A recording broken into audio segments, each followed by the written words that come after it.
सभी को अस्सलाम वालेकुम, नमस्कार, सत श्री अकाल, जय हिंद, जय भारत। उम्मीद करता हूँ आप सभी ठीक होंगे। उम्मीद ही कर सकता हूँ क्योंकि मुझे पता है कि आप सब ठीक नहीं हैं। मुझे अच्छे से पता है कि आप सब लोग ठीक नहीं हैं, लेकिन उम्मीद करता हूँ कि आप सब ठीक होंगे, है ना।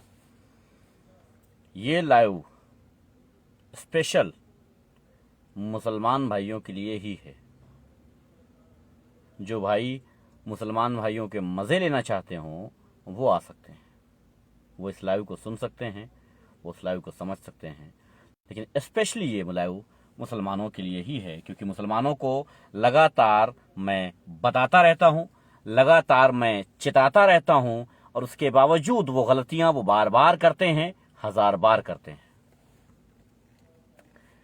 सबसे पहले जो कुछ आजकल चल रहा है उसके ऊपर बोल दूं, और उसके बाद आगे की बात। जो चल रहा है वो ये कि भारत की स्थिति खाड़ी देशों में बहुत दयनीय हो गई है। खाड़ी देशों में भारत की स्थिति बहुत खराब हो गई है। हाथ जोड़कर निवेदन है भारत सरकार से कि अपने चमचों से कहो कि ज्यादा चाव चाव ना करें, क्योंकि उनके चाव चाव करने से भारत के कई करोड़ नौजवान बेरोजगार हो जाएंगे। भारत को कम से कम $50 बिलियन का नुकसान होगा। सो अलग आपको बता दें कि विदेशों से जो पैसा हर महीने भेजा जाता है वो $83 बिलियन है। $83 बिलियन, जिसमें से आधे से ज्यादा पैसा भारत में भेजा जाता है खाड़ी देशों से, 5 देशों से। जी हां, सऊदी, ओमान, कतर, दुबई और कुवैत, इन 5 देशों से सबसे ज्यादा पैसा भेजा जाता है। यानी तकरीबन $50 बिलियन के आसपास नुकसान भारत का हो सकता है। और जो हालत है, जो इतनी दयनीय हालत है, जो इतनी बेइज्जती हो रही है, वो अलग।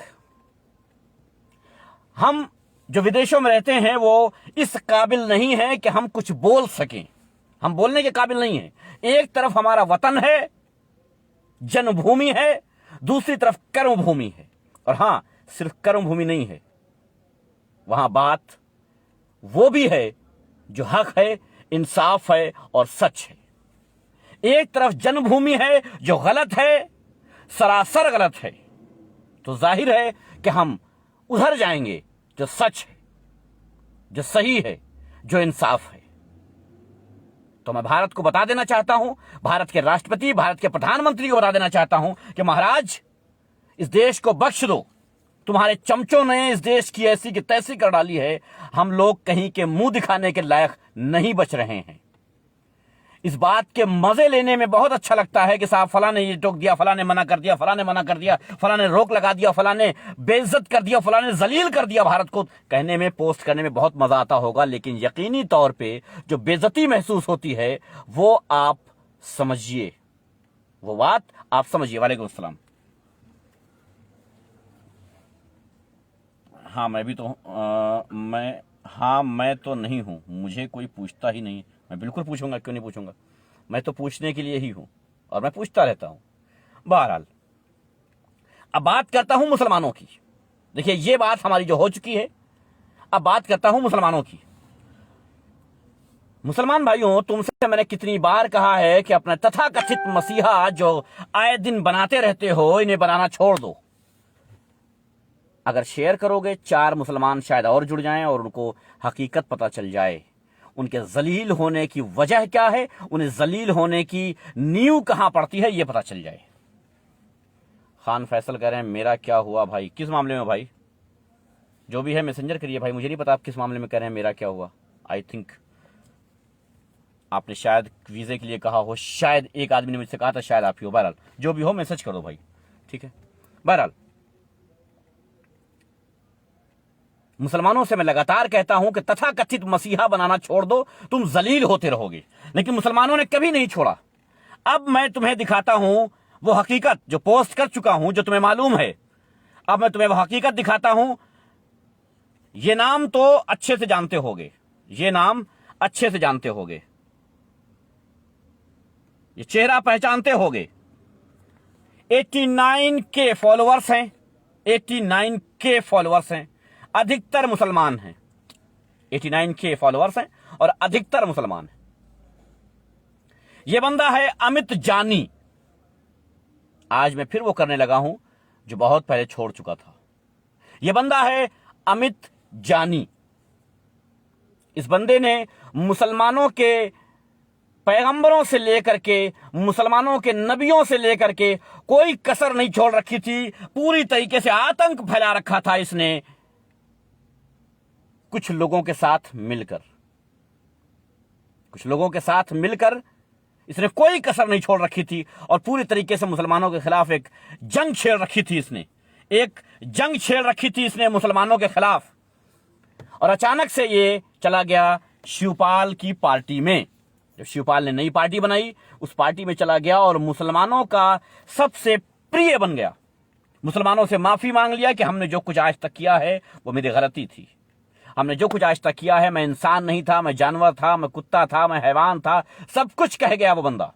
अपने आप को जलील कर गया वो बंदा। कई वीडियो बनाया, बहुत सारा रोया गाया और अपने आप को ये बताया कि साहब हमारी गलती थी। ये साबित कर दिया कि हाँ वो गलत था। उसने कहा मैं इंसान नहीं था, मैं अंधे धर्म के अंधे लोगों के साथ निकल पड़ा था, अंधे धर्म की तरफ चला गया था, ऐसा था वैसा था, असल धर्म असल सनातन धर्म में अब हो गया। बहुत कुछ इमोशनल किया। उसके बाद मुसलमानों की मदद करना शुरू किया, क्योंकि ये जहां से चुनाव लड़ने वाला था वो था मुस्लिम बाहुल क्षेत्र। मुस्लिमों का वोट चाहिए था, इसलिए इसको विधायकी में, इसलिए इसने काम किया। अब चूंकि जब चुनाव नहीं जीत पाया ये, अब इसने अपने असलियत फिर से वापस दिखाई और वापस दिखाते ही सबसे पहला काम इसने किया कि जिन मस्जिदों में दान दिया था, जिन मदरसों में दान दिया था, वहां से दान वापस लेना शुरू हो गया। इसकी वॉल पर पोस्ट पड़ी हुई हैं, देख लो, वीडियो पड़ी हुई हैं। मस्जिदों से एसी निकलवा रहा है खड़ा होकर के और मंदिरों में भेज रहा है और कह रहा है कि मस्जिदों से एसी निकलवा रहा हूं, यहां पर मैंने दिया था और मैं निकलवा रहा हूं क्योंकि ये लोग हमारे कभी नहीं हुए और कभी नहीं होंगे। वालेकुम सलाम भाई। कभी नहीं हुए और कभी नहीं होंगे, मुसलमान कभी किसी का नहीं हो सकता, ये कह करके। और उसके बाद जिस तरीके से ये करता था काम, मुसलमानों को बदनाम करने का, मुसलमान को गालियां देने का, मुसलमान को दिल भर के कोसने का काम जो करता था वो करना शुरू हो गया है। मदरसों से निकाल रहा है। जिन मुसलमानों की इसने मदद की थी, गरीब मुसलमानों की मदद की थी, जिन गरीब मुसलमानों की मदद की थी, उनके फोटोज डाल रहा है और कह रहा है कि देखो यही वो मुसलमान हैं जो नजरें झुका करके मदद ले लेते हैं और उसके बाद वोट किसी और को कर देते हैं। यानी मुसलमानों को जलील करने का जो इसका धंधा था वो फिर से शुरू हो चुका है। और मैं जैसा कि पहले करता था कि तुम्हारे धंधे को ताला मार देता था, तो मैं आज भी तुम्हारे धंधे को ताला मारने के लिए बैठा हूं। तुम्हारे धंधे को आज भी मैं ताला मारने के लिए तैयार हूं। अमित जानी याद रखना, तुमने अगर वोट के लिए कोई दान दिया है, तुमने अगर वोट के लिए किसी गरीब की मदद की है और उसे वापस ले रहे हो, मैं कुछ नहीं बोलूंगा, लेकिन अगर जलील करने की बात आएगी तो फिर मैं किसी को जलील नहीं होने दूंगा, इतना याद रखना। हाँ, मुसलमानों को जलील होना बड़ा पसंद है, अपना मसीहा बनाना बड़ा पसंद है। मुसलमानों से बार बार कहा था ऐसी गलती मत करना, इसे मसीहा मत बनाना। देखो, किसी को लाइक करना अलग बात है, किसी को फॉलो करना अलग बात है, लेकिन मसीहा मत बनाना। पहले ये मैं बता दूं, जो मुझे पसीना निकल रहा है तो मुझसे कोई ये ना कहेगा कि साहब एसी चला लो, एसी क्यों नहीं चलाते हो, हैं? इसलिए बता देता हूं कि एसी इसलिए नहीं चला रहा हूं क्योंकि डिस्टर्ब होता है, इसलिए पहले ही बता दे रहा हूं, बाद में ना कहना, बाद में बीच बीच में एसी मत करना आप लोग, क्योंकि हर वीडियो में मेरे यही होता है कि एसी चला लो और मैं एसी नहीं चलाता हूं। क्यों? क्योंकि फिर डिस्टर्ब होता है। तो मैं जो कह रहा हूं, मेरी बातों पर ध्यान रखना, मेरी शक्ल पर ध्यान न रखना कि मेरे पसीना निकल रहा है। और अगर मुझे पसीना निकल रहा है तो मुसलमानों को सोचना चाहिए कि मुझे कोई शौक नहीं बढ़ा है कि मैं आकर के पसीना निकाल करके तुम्हें आगाह करूं बार बार और तुम बार बार वो गलतियां करो। शर्म आनी चाहिए, फिर तुमको शर्म आनी चाहिए, क्योंकि तुम मुझे पैसा नहीं देते हो, तुम मुझे ये वीडियो करने का पैसा नहीं देते हो, तुम मुझे समझाने का पैसा नहीं देते हो, तुम मुझ पर कोई एहसान नहीं करते हो। मैं भी एहसान नहीं करता हूं, और मैं जो करता हूं वो अल्लाह की मर्जी से करता हूं, अपने ईमान की मजबूती की वजह से करता हूं। इसलिए करता हूं ताकि तुम जलील ना होने पाओ। मुसलमानों ने तथाकथित मसीहा बनाना आज भी नहीं छोड़ा है। अब एक दुबे नामक मसीहा बना करके रखा है जो बहुत जल्द तुम्हें डसने वाला है। मैं आज आगाह कर देना चाहता हूं मुसलमानों को कि एक दुबे नामक, मैं पूरा नाम नहीं लूंगा ताकि ये न कहने पाओ कि साहब फला फला फला, बहुत हो सकते हैं दुबे, एक दुबे नामक मसीहा तुम्हारा जो तैयार हो चुका है वो बहुत जल्द तुम्हें डसने वाला है। डसवाने के लिए तैयार रहना, और जब डस ले तो एहतिशाम रिजवी के पास आना कि भैया इनके लिए लाइव बना दो, तब मैं तुम्हें जवाब दूंगा कि तुम कौन हो और कहां से आए हो, मुझसे क्या लेने आए हो, मैं क्यों बनाऊं। मैं यही जवाब दूंगा। उसकी वजह यह है कि तुमको मैं बार बार आगाह करता हूं। इस अमित जानी के लिए मैंने बार बार आगाह किया था, लेकिन मुसलमानों ने हमेशा, जब जब मुसलमानों का साथ किसी मुसलमान ने दिया है तो उनमें इन्होंने अपना फिरका ढूंढ लिया है कि ये किस फिरके का है, क्या है, कैसा है, ये ढूंढ लिया है। कभी भी उसकी बातों को अपने जहन में रख करके तोला ही नहीं है कि वो क्यों कह रहा है, किसके लिए कह रहा है। उनकी वीडियो को लाखों लाख शेयर करने वाले मुसलमानों, लानत है तुम पर। लाखों लाख शेयर करने वाले, लाखों लाख व्यूज देने वाले, करोड़ों में व्यूज देने वाले, लाखों में शेयर करने वाले मुसलमानों, तुमने शायद सोचा ही नहीं होगा कि तुम बार बार जलील होते रहोगे क्योंकि तुमने ऐसी हरकत की है। तुमने बार बार उनको अपना मसीहा बनाने की कोशिश की है जो तुम्हें जलील करने के लिए वक्ती तुम्हारे पास आते हैं। इतनी उम्र हो गई तुम्हारी, आज तक तुम ये न समझ पाए कि तुम्हारा साथ कौन दे सकता है। इतनी उम्र हो गई तुम आज तक ये न समझ पाए कि तुम्हारा साथ दे कौन रहा है, अपना फायदा कौन उठा रहा है। तुम्हारे फेवर में आकर के किसी को गालियां देना बहुत आसान है। तुम्हारे फेवर में आकर वो बात करना जो तुम्हारे हद, तुम्हारे बच्चों के लिए, तुम्हारे परिवार, तुम्हारे खानदान के लिए बेहतर हो, ये करना बड़ी बात है। क्योंकि जब बात ये की जाएगी तो दुश्मन लाख बन जाएंगे, चारों तरफ से दुश्मन बन के बैठ जाएंगे लोग और दुश्मनी पे उतारा हो जाएंगे। और मैं वो करने आता हूं जो तुम्हारे परिवार के काम आ सके। मैं वो करने नहीं आता हूं जो तुम्हारे बच्चों के काम ना आ सके, जो तुम्हारे परिवार के काम ना आ सके, वो करने नहीं आता हूं मैं। याद रखना इस बात को। इसलिए मैं समझाता हूं कि बार बार समझाता हूं कि शायद तुम सुधर जाओ, शायद तुम बच जाओ। मैं 1 मिनट के लिए इसे चला के देख लेता हूं। अगर सही रही आवाज तो ठीक है, अगर खराब हुई तो मुझे बता देना। सामने की बंद कर लेता हूं, साइड चला लेता हूं। हाँ, अगर मेरी वालेकुम सलाम भाई, अगर मेरी आवाज सही है तो ठीक है, अगर दिक्कत कर रही है तो मुझे बोल देना, तब मुझे बोल देना कि आवाज दिक्कत कर रही है। तो तुम लोग लगातार जलील होते रहते हो, और जलील होने की वजह यह है कि तुम लोगों ने कभी यह सोचा ही नहीं है कि तुम्हारे हक में बात कौन कर सकता है, तुम्हारे फेवर में कौन कर सकता है, तुम्हें सही कौन बताएगा, तुम्हें गलत कौन बताएगा। तुमने ये कभी सोचा ही नहीं है। तुमने मसीहा उसको बनाया है जो गालियां दे लेता हो। तुमने मसीहा उसको बनाया है जो तुम्हारे हक में आकर के दूसरों को गालियां दे ले। वैसे इस्लाम ये तो नहीं कहता है कि तुम उसे मसीहा बना लो जो तुम्हारे फेवर में आकर के दूसरों को गालियां देता हो। इस्लाम में मैंने कहीं कोई आयत देखी नहीं है, कोई सूरा देखा नहीं है ऐसा जो तुम्हें यह कहता हो कि दूसरे धर्मों को गाली देने वाले को अपना मसीहा बना लो। ये तो कहीं नहीं देखा है। अगर मेरी आवाज साफ आ रही है तो भी बता देना, और नहीं आ रही है तो भी बता देना। ठीक है, थैंक यू, शुक्रिया। कभी भी किसी भी धर्म में यह नहीं बताया गया है भाई चला एसी, भाई गर्मी भी बहुत हो रही। हाँ भाई, चला लिया है फिलहाल। शमशाद भाई देख लीजिए, अगर आवाज सही आ रही तो अच्छी बात है, हालांकि मुझे मैसेज मिल गया है कि सही है। खैर, कभी भी कोई धर्म ये नहीं सिखाता है, लेकिन मुसलमान न जाने क्यों भाग जाता है उनकी तरफ जो उसके पास वक्ती आते हैं, बार बार जलील होते हैं। आ रही आवाज, शुक्रिया भाई, बहुत शुक्रिया।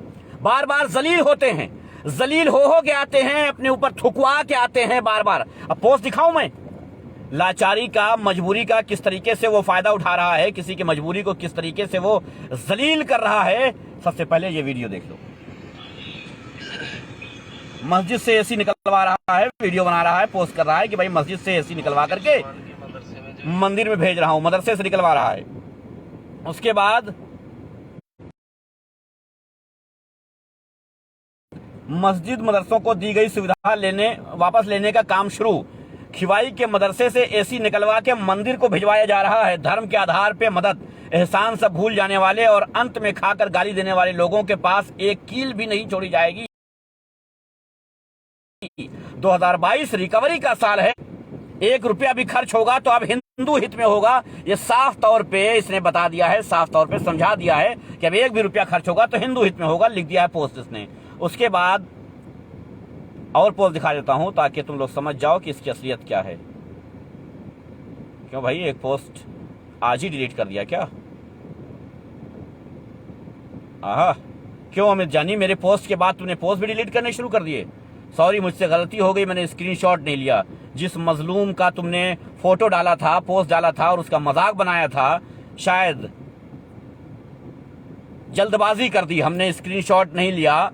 अमित जानी, आ गया है वो इंसान फिर से वापस जो तुम्हें जीने नहीं देगा फेसबुक पर, तुम्हें इस तरह की हराम दलाली नहीं करने देगा सोशल मीडिया पर। याद रखना, मैंने पहले भी तुम्हारे खिलाफ बहुत सारी वीडियोस बनाई हैं और ना मैं तुमसे कल डरा था, ना मैं आज डरता हूं और ना कल डरूंगा। बता देना अपने शिवपाल चाचा से भी कि साहब एहतिशाम रिजवी ने मेरे खिलाफ वीडियो बनाई है। हाँ देखिए, एक पोस्ट मिली है उसकी, इस मजलूम का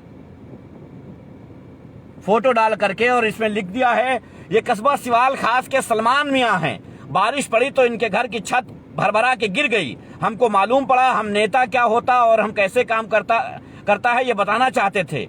मंदिर मस्जिद से बहुत दूर थे, धर्म देखकर मदद करने या मदद ना करने की कसम खाकर विधानसभा में गए थे। सलमान मियां रोने लगे, देखो फोटो में भी कैसे दीवार से चिपके हुए रो रहे हैं, आंख में आंसू, मजलूम बनकर कैसे याचना का भाव लिए खड़े हैं। हमने आनंद फानन में कहा कि इनकी छत बनवाओ और उसमें से जो रुपये लगे 1 रुपये से 1 लाख रुपए तक बिल भेजो। हमारे एक मुस्लिम साथी ने ही तत्काल सीमेंट, रेडी, कड़ी, सील का इंतजाम करके इनकी छत डाल दी। तब ये बहुत रोए, बोले कि हमने गुलाम मोहम्मद को वोट देकर 5 साल अपना विधायक चुना, लेकिन वो कभी अपनी कौम की भी 5 पैसे की मदद नहीं करता। ऐसे करके बहुत लंबी चौड़ी पोस्ट लिखी है, सारा पोस्ट नहीं पढ़ूंगा। हाँ, दूसरा भी आ गया, सॉरी डिलीट नहीं किया था, मैं जानी, मर्द हो तुमने डिलीट नहीं किया था। दूसरी पोस्ट उन्होंने किया है ये, इस गरीब का चेहरा देख लो, जिसकी नजरें झुकी हुई हैं, और लिखा है कि ये जो मजलूम बनकर नीचे गर्दन करके आंख में आंसू लिए 2 लाख का चेक पकड़ के ले रहा है, इस मजलूम ने पूरे चुनाव कौम के नाम पे गुलाम का झंडा लगाया और गुलाम को वोट दिया। यानी अगर इसने एक मुसलमान को वोट कर दिया तो तुम्हें दिक्कत हो गई। हाँ, क्यों? क्योंकि तुमसे पैसा लिया था, नहीं मांगा नहीं था, तुमने मदद की थी इसकी, तुमने इसके घर बनवाने में इसकी मदद की थी और तुमने सोचा था कि ये डंके की चोट पर मुझे वोट करेगा, और नहीं किया तो तुमने इससे मदद वापस लेने की ठान ली है, रिकवरी करने की ठान ली है ना। हाँ, रिकवरी क्यों नहीं करोगे? भारत सरकार और उत्तर प्रदेश सरकार के आदमी हो गए हो तुम, अब काहे नहीं करोगे? खैर, जब इसके घर में 3 आदमी मर गए थे, तीनों की लाश मेरी एम्बुलेंस ने ढोई, तीनों का रात भर खड़े होकर पोस्टमार्टम करवाया, कब्रिस्तान तक बॉडी आने से पहले 2 लाख का मुआवजा दिया। ओ, यानी तुमने नहीं दिलवाया है। और बाद में ये अमित जानी काफिर है, ये सुना गुलाम मोहम्मद ने इसको 2000 भी नहीं दिए, लेकिन तब भी अमित जानी काफिर रहा और गुलाम मोहम्मद अपना सगा। यही कौम की ताकत है। तो भैया मैं तुमको बता दूं, अमित जानी, मैं तुम्हें बता दूं, तुम किसी राजनीतिक पार्टियों से जुड़ते रहते हो, आज प्रसपा से तो कल भाजपा से, कल प्रसपा से तो आज भाजपा से, लेकिन ये एहतिशाम रिजवी किसी पार्टी से जुड़ा नहीं है। और हाँ, ये किसी से रिकवरी भी नहीं करता है, याद रखना, ये एहतिशाम रिजवी किसी से रिकवरी भी नहीं करता है। समझ रहे हो क्या कह रहा हूं मैं? और ना ही कभी करेगा, क्योंकि एहतिशाम रिजवी के मजहब ने यह कहा है कि जिसकी मदद करो उसकी आंखों में आंखें भी मत डालना, जिसकी मदद करो उसके चेहरे की तरफ देखना नहीं, शर्मिंदा मत होने देना उसे। जिसकी मदद करो एक हाथ से करो तो दूसरे हाथ को पता न चलने पाए। तुम्हारी तरह जलील करके नहीं करते हैं कि बाद में पोस्ट करके ये कह सकें कि देखो सर झुका करके जो आदमी हमसे मदद ले रहा है ना, इसने हमको वोट नहीं किया। तो मैं किसी राजनीतिक पार्टी में नहीं हूं, और होता भी तो रिकवरी नहीं करता, क्योंकि वो मेरा खुद का लालच होता कि मैं उसको पैसा देता, उसकी मदद करता कि मुझे वोट कर दे, ये मेरी लालच होती। समझ रहे हो? ना ही मेरे धर्म ने ये सिखाया है और ना ही मेरे परिवार खानदान में ये चलता है। क्या करें साहब, हम उनकी औलादे हैं जो सिर्फ बांटना जानते हैं, रिकवरी नहीं जानते हैं। समझ रहे हो बात को? खैर, तुम लोग ये नहीं समझोगे। जलील तो मुसलमान खुद है। अगर कौम की बात कर रहा होता मुसलमान तो यहां पर देखने वाले करोड़ होते। अगर कौम की बात सुनने वाला होता, कौम के साथ चलने वाला होता, कौम की बात करने वाला होता मुसलमान, तो आज एक होता, दर दर की ठोकरें नहीं खा रहा होता। अगर कौम की बात, तुम कह रहे हो ना कि कौम की बात आती है तो मुसलमान एक हो जाता है, झूठ है ये सरासर। जब कौम की बात आती है तो यही मुसलमान फिरकों में बट जाता है। वालेकुम सलाम भाई। यही मुसलमान फिरकों में बट जाता है। अगर फिरकों में ना बटा होता, कौम में आया होता, तो तुम जैसे तथाकथित मसीहाओं की जरूरत ना पड़ती मुसलमानों को। तुम जैसे तथाकथित मसीहा जो बन करके आ जाते हैं, उभर के आ जाते हैं ना, उसकी वजह यह है कि ये मुसलमान अपने ही मुसलमान भाई की गर्दन उड़ाने के लिए हरदम तैयार रहता है। ये मुसलमान झूठे हैं। मैं कहता हूं, मैं एहतिशाम रिजवी पूरी जिम्मेदारी के साथ कहता हूं कि ये मुसलमान झूठे हैं। जो मुसलमान ये कहते हैं कि हम कौम के नाम पे एक हो जाते हैं, झूठ बोल रहे हैं। ये मुसलमान एक नंबर के झूठे हैं। जो कहते हैं कि हम इस्लाम के नाम पे एक हो जाते हैं, झूठे हैं। ये मुसलमान झूठ बोलते हैं। दलील देता हूं, सबूत देता हूं, प्रूफ देता हूं, विटनेस देता हूं, सब कुछ दूंगा मैं, चश्मदीद गवाह दूंगा मैं कि ये मुसलमान झूठे हैं। एक नहीं होते हैं, एक नंबर के झूठे हैं ये। भैया मैं अपने लफ्जों में आपकी लाइव पर, अपने शब्दों में आपकी लाइव का वर्णन करना चाहता हूं। हमारे विचारों से तो आप बखूबी, पढ़ूंगा जरूर राज भाई, आपको बखूबी जानते हैं कि मैं जो भी बोलता हूं वो खुलकर बोलता हूं। बस आपके एक कॉल का इंतजार है। बिल्कुल बिल्कुल साहब, बिल्कुल कॉल करूंगा, चिंता ना करें, अवश्य करूंगा। राज भाई आप भी मेरे नेचर से बखूबी वाकिफ हैं, और मैं जो कहता हूं वो डंके की चोट पे कहता हूं। मैं जो कहता हूं वो डंके की चोट पे कहता हूं। आज अगर मैं कह रहा हूं कि इन जलील मुसलमानों की वजह से सब मुसलमान बदनाम हो रहे हैं, चंद जलील मुसलमानों की वजह से पूरी कौम बदनाम हो रही है, पूरी मुसलमान कौम, पूरा इस्लाम बदनाम हो रहा है, तो वो सच है। कुछ चंद लोगों की वजह से सब बदनाम हो रहे हैं, वरना ऐसे जलील लोगों को मसीहा बनाना, अरे मेरे जूते की नोक पर रखे हैं ऐसे मसीहा, याद रखना। मैं रिकवरी करने वालों में से नहीं हूं, और कितने मुसलमान रिकवरी नहीं करते हैं ये भी दलील दे सकता हूं। और हां मुसलमानों, एक बात और बार बार कहता हूं, आज फिर कह जाता हूं, एक नया मसीहा तुम्हारा तैनात हुआ है। जल्द ही तुम्हें लात मारेगा वो, तुम्हें डसेगा वो। एक मसीहा तैयार कर लिया है तुम लोगों ने। और हां, जो इलाहाबाद से फाइनेंस सुविधा दी जा रही है ना, उसके ऐशो आराम के लिए, भैया एक बात याद रखना, ये कोई यतीम बच्चों को नहीं दे रहे हो जो तुमको सवाब मिलेगा। ये इस्लाम में नहीं नोट कराया जाएगा, हैं? ये नेकियों में नहीं नोट कराया जाएगा तुम्हारा, समझ रहे हो? शायद ये भी वीडियो रोक दी गई है, क्योंकि जितने लोग थे 15 थे और 15 ही अभी तक हैं। इसका मतलब शायद ये भी वीडियो मेरी जो है, हाँ रोकना जरूरी है मेरी वीडियो को। 15 हुआ है और शुरू से 15 हुआ था, वहीं पे रुका हुआ, पता नहीं कितने लोग देख रहे हैं। बहरहाल जितने देखें देखें, देखें न देखें न देखें, कोई फर्क नहीं पड़ता। मैं अपनी बात कह के जा रहा हूं कि साहब बंद कर दो अपने ये तथाकथित मुसलमानों को, तथाकथित लोगों को अपना मसीहा बनाना। जांच लो, परख लो, उसके बाद सोचो कि तुम्हें करना क्या है, ठीक है? जांच लो, परख लो, समझ लो, शुरू से उठाओ और देख लो। सोशल मीडिया पर जब से आए हो, जिस तारीख से आए हो ना, उस तारीख से देख लो, उसके बाद फैसला कर लो कि तुम्हारे हित में कौन है और तुम्हारा फायदा कौन उठा रहा है। तुम उनको 50,000, 1 lakh, 5 lakh, 10 million, 20 million follower देते हो, सब्सक्राइबर्स देते हो, उनकी वीडियोस मिलियन मिलियन व्यू करवाते हो, मिलियन मिलियन शेयर करवाते हो। हाँ नेटवर्क इशू होगा कुछ भाई, रिपोर्ट तो की जा रही होगी, जाहिर सी बात है भाई, हमेशा की तरह मेरी आईडी कभी नहीं चलने दी गई। लेकिन शायद ये बात मैं मुसलमानों के भेजे में आज तक नहीं घुसा पाया कि मेरी वीडियोस को किस तरह से रोका जाता है, कितनी मेरी आईडी बंद कर दी गई, कितना सब कुछ। यार एक बात बताओ, मैं सिर्फ सिंपल सवाल पूछता हूं। एक दीपक करके, क्या नाम था उसका, दीपक करके एक था, उसकी आईडी कभी देखा तूने बैन होते हुए? चैनल उसका बैन होते हुए, कभी उसके पेज को बैन होते हुए देखा कभी? अमित जानी के कभी देखा तूने पेज बैन हो जाए, प्रोफाइल बैन हो जाए, कभी देखा तुमने? हैं? और एक वो कौन सा था, उपदेश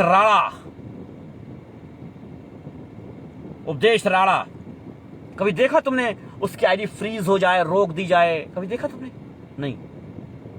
तो ये सैयद एहतिशाम रिजवी के नाम की आईडी बार बार रुक क्यों जाती है? बार बार इस आईडी को खत्म क्यों कर दिया जाता है? जैसे ही कोई पोस्ट, कभी कोई वीडियो वायरल हो जाती है, उसके फौरन बाद उसके ऊपर बैन क्यों लग जाता है? जानते हो क्यों? क्योंकि जितने लोग रिपोर्ट करने वाले होते हैं ना, उससे कम लोग ऐसे होते हैं जो समझें उस वीडियो। उसकी वजह जानते हो? हम यहां बैठ करके हिंदू धर्म के लोगों को गालियां नहीं दे पाएंगे। हाँ, जो लोग गलत करेंगे उनको बख्शेंगे नहीं, उनको ऐसे शब्द बोलेंगे जो गाली तो नहीं होंगी, लेकिन उनकी नस्लों पर लानत जरूर होगी। समझ रहे हो? उनकी नस्लों पर लानत जरूर होगी। बहुत सारे लोग मजे ले रहे हैं फेसबुक के ऊपर कि साहब कतर ने बैन कर दिया, कुवैत ने बैन कर दिया, सऊदिया ने डांट दिया, ईरान ने हड़का दिया, सब कुछ ठीक है। कभी सोचा है कि इसकी हकीकी असलियत क्या होगी? कभी जाना है, कभी कोशिश किया है, कभी समझा है असर क्या पड़ेगा अपने मुल्क पर? मेरे भाई याद रखना, हमारी पीठ भी जल रही है, हमारा पेट भी जल रहा है। हमने कल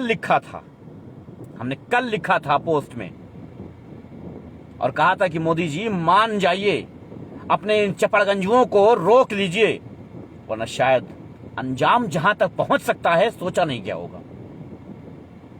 मैं तो ये नहीं कहूंगा कि मोदी जी ने मेरी पोस्ट देख ली है, लेकिन हां, मैं ये जरूर कहूंगा कि भाई मेरी सोच से बिल्कुल वही किया मोदी जी ने, और 38 लोगों को बैन कर दिया बोलने से, 38 लोगों को रोक दिया धर्म के नाम पर बोलने से कि साहब तुम प्रवक्ता हो लेकिन धर्म पे कुछ नहीं बोलोगे।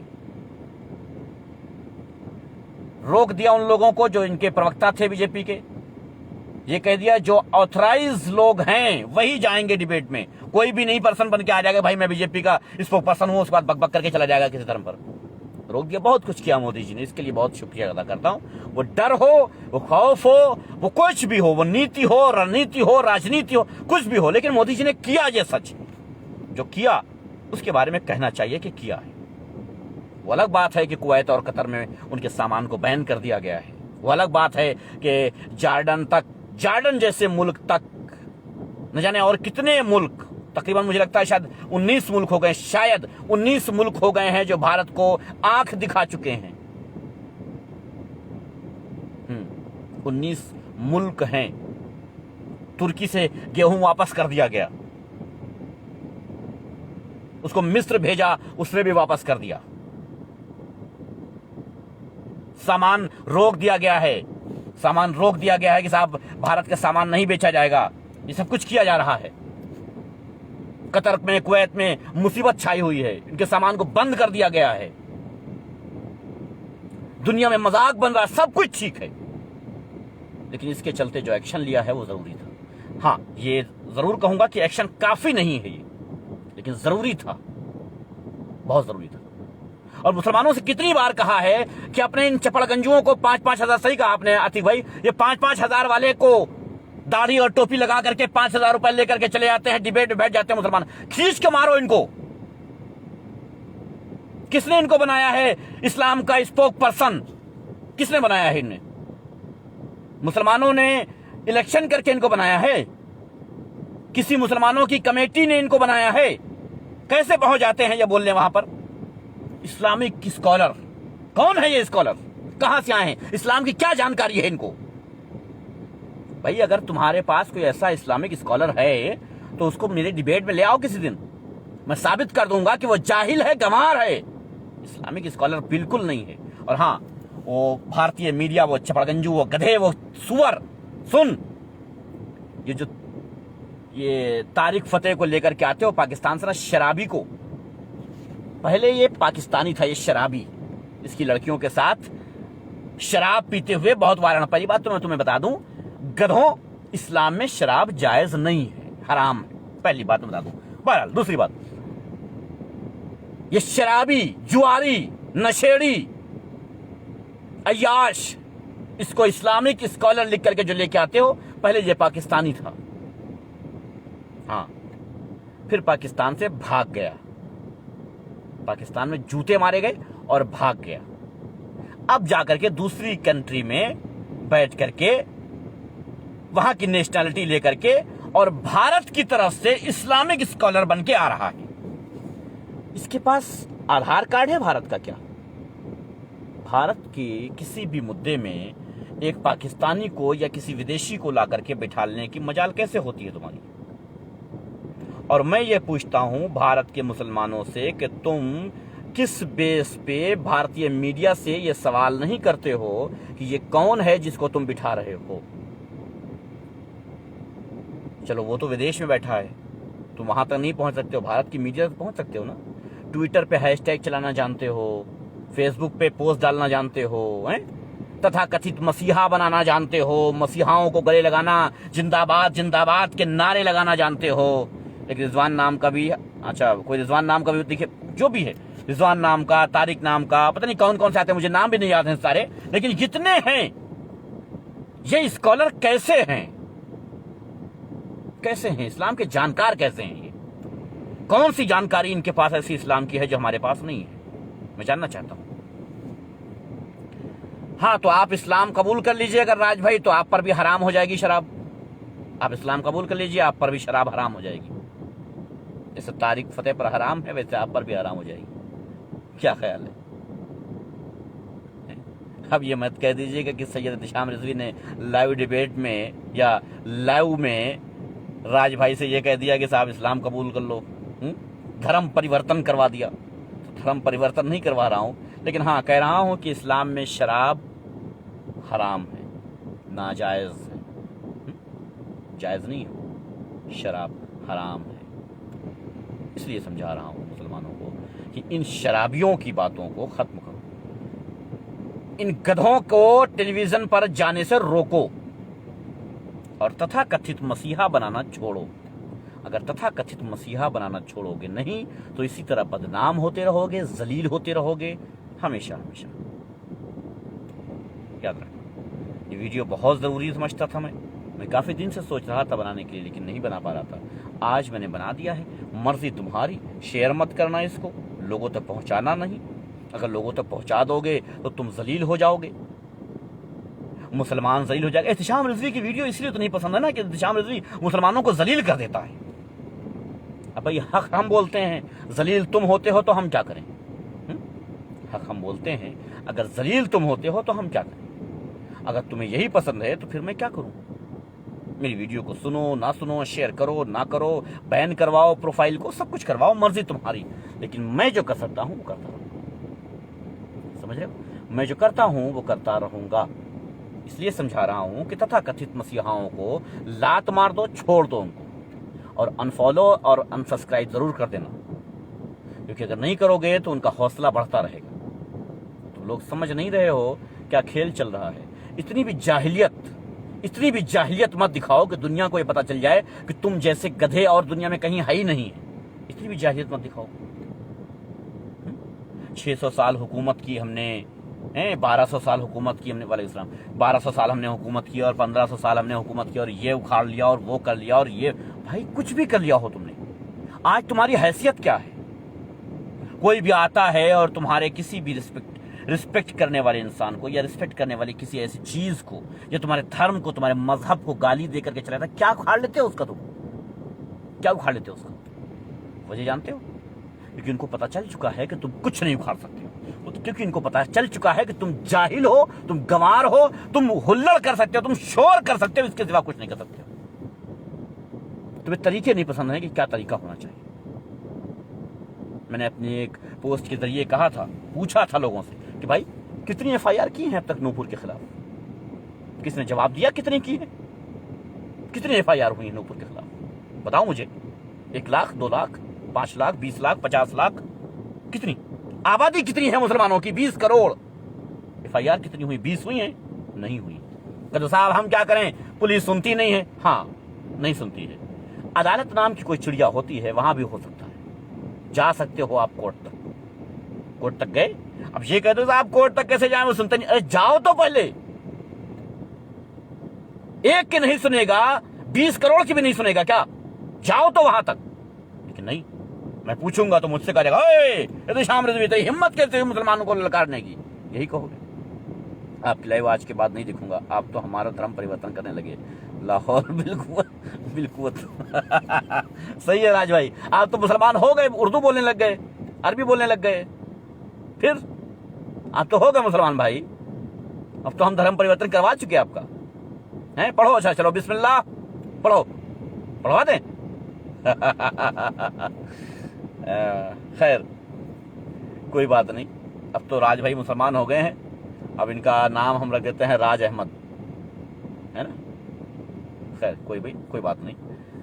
मुसलमान भाइयों, अगर जलालत से अपने आप को बचाना चाहते हो तो बचा लो। मैं बार बार नहीं कहूंगा, मैं बार बार नहीं समझाऊंगा, मैं बार बार नहीं बताऊंगा। अगर किसी की मजाल हो रही है कि वो आज आकर के तुम्हारे नबी पाक को गाली देके चला जाए, तो उसकी वजह यह है कि तुम जलील हो, तुम जलील हो, तुम्हारी औकात नहीं है उनको जवाब देने की, तुम्हारी औकात नहीं है, याद रखना।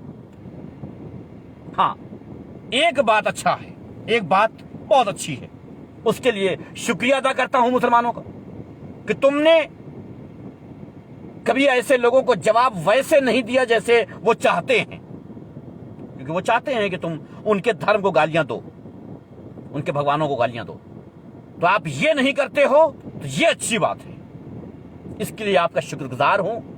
और कभी करना भी मत, ये समझदारी का काम है आपका, जो नहीं करते हो ना, ये समझदारी का काम है, बहुत अच्छा करते हो, ये एहसान मानूंगा आपका। वो आपको प्रवोक करते हैं लेकिन आप नहीं करते हो ऐसी हरकत, बहुत अच्छी बात है, समझ रहे हो, ये एहसान है। हम जाकिर नाइक के ही नहीं, न जाने कितने कितनों के बाप हैं भाई। जाकिर नाइक से लेकर के और उसके बाद पहुंच जाइए आप धीरे धीरे करते करते वसीम त्यागी तक, और वसीम त्यागी से आप चले जाइए सीधे उसके बाप, वसीम त्यागी के बाप का क्या नाम है अभी जो नया नया जिसने कन्वर्ट करवाया था यार, उसका नाम ही भूल गए, और कौन सा महाराज करके है, उसका भी बाप हूँ, नाम भी भूल जाता हूँ, इतने महाराज गली गली घूमते हैं, क्या करें, जिसको देखो वही बन जा रहा है, कोई मौलवी कोई महाराज। एक बात बता देता हूँ तुम, धंधा बहुत अच्छा है, दाढ़ी बढ़ा लो, टोपी रख लो, किसी टेलीविज़न पर जा कर के किसी को गालियां दो और गालियां सुन के चले आओ, उनको मज़ा मिल जाएगा, तुम्हें पैसा मिल जाएगा। उन मौलवियों से कभी ये पूछा है कि तुमने टीवी पर आकर के इस्लाम की हकीकत कितनी बार बताई है, इस्लाम की हकीकत कितनी बार बताई है तुमने? अब थोड़ा सा लंबा लाइव हो जाएगा, आई एम सॉरी, लेकिन कर देता हूं, बहुत दिन बाद भी कर रहा हूं तो कर देता हूं। इस्लाम की हकीकत कभी उन मौलवियों ने तुमको बताई है? इस्लाम में कोई एक चीज की असलियत तुम्हें उन मौलवियों ने बताई है जो आकर के टीवी पे बैठ करके डिबेट करते हैं? इस्लामिक स्कॉलर उनके आगे लिखा जाता है, घर में जाकर के शराब पीते हैं और आकर के इस्लामिक स्कॉलर लिखवा करके, इस्लाम के जानकार लिखवा करके आकर के बैठते हैं और तुम्हारे वो सारे पुर्जे खोल डालते हैं जो नहीं खुलने चाहिए थे। ये बिकाऊ मौलवियों को कब छोड़ोगे तुम? लेकिन तुम कहां इन बिकाऊ मौलवियों को छोड़ोगे, क्योंकि तुम खुद तथाकथित मसीहा बना करके बैठे हो। तुमने खुद गलती की है मसीहा बनाने में, तो मौलवियों को कहां से तुम मानोगे, कहां से उनको गलत मानोगे? उनको तो सही मानोगे तुम ना, क्योंकि तुम हो सच में जाहिल। हकीकतन अगर देखा जाए तो जाहिलियत कूट कूट के भरी हुई है। मेरी वीडियो ना देखने की अगर कोई वजह है तो यही क्योंकि मैं जलील बहुत करता हूं, और यकीन मानो मैं इसीलिए जलील करता हूं ताकि तुम जलील तो हर जगह से होते हो, लेकिन मैं जो जलील करता हूं उससे कुछ सीख मिल जाएगी। अब अमित जानी ने जिस तरीके से जलील किया है मुसलमानों को, मस्जिदों से एसी निकलवा करके, मदरसों से एसी निकलवा करके, उन लोगों से पैसा वापस लेकर के जिनकी मदद किया था उनके फोटो वायरल करके जलील तो किया है, लेकिन उस जलालत से तुम नहीं सीखोगे जो मैं जलील कर रहा हूं, इससे सीख सकते हो। नरेंद्र कुमार भाई कह रहे हैं कि 80% मुसलमान जाहिल हैं, 80% हिंदू जाहिल हैं। बेशक मैं मानता हूं, लेकिन हिंदू भाइयों को मैं इस टाइम कहूंगा नहीं, और क्यों कर कहूं, मेरा खुद का सिक्का खोटा है, मैं दूसरों को क्या कहूं? मैं तो कहूंगा आप बहुत काबिल हो। हिंदू 100 में 110% पढ़े लिखे और काबिल हैं, मुसलमान 80% जाहिल हैं, यही कहूंगा, क्योंकि मेरा खुद का सिक्का खोटा है, खुद का सिक्का खोटा है। आप आज आ करके मुझे गालियां करते के चले जा रहे हो, तो मेरी गलती है इसमें, आपकी गलती नहीं है। हमने अपने आप को इतना कमजोर बना लिया है कि आपकी इतनी जुर्रत हो जाती है, बात ये समझ रहे हो? खैर, मेरा धर्म परिवर्तन करने से ही आपकी आवाज लड़खड़ाने लगी, आपकी आवाज डबल लाने लगी। सोचिए, सिर्फ आपने धर्म परिवर्तन किया है और मेरी आवाजें दो दो सुनाई दे रही हैं आपको। सोच लीजिए, अगर आप नमाजी हो गए तो फिर आपका क्या हाल होगा। चलिए, कोई नहीं, बहुत बहुत शुक्रिया आप सबका, धन्यवाद। मिलते हैं कभी और। शौक तो नहीं है मुझे, ना ही मैं पैसा कमाता हूं इनसे, लेकिन ठीक है, समझा देता हूं, समझ जाओ तो अच्छी बात, वरना मर्जी आपकी। धन्यवाद, शुक्रिया।